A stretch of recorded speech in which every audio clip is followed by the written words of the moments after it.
ਚੱਲ ਮੈਂ ਤੜਕੇ ਸਹੀ ਕਿੰਨਾ ਮਾਡਲ ਹੋ ਸਕਦਾ ਟਰੈਕਟਰ ਦੱਸੋ ਭਾਈ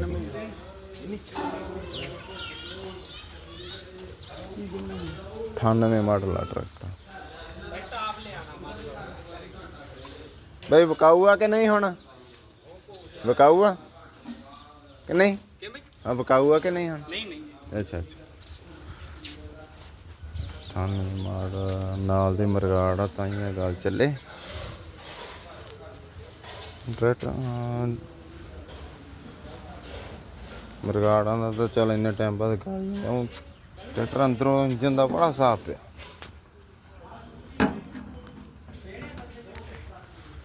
ਅਠਾਨਵੇਂ ਮਾਡਲ DI ਕਰਾਤਾ ਹੁਣ ਤੇ ਇਹਨਾਂ ਨੇ ਇੰਜਨ ਦਾ ਬਹੁਤ ਸਾਫ਼ ਹੈ ਟਰੈਕਟਰ ਨਹੀਂ ਇਹ ਤਾਂ ਮੈਂ ਟਰੈਕਟਰ ਦੇ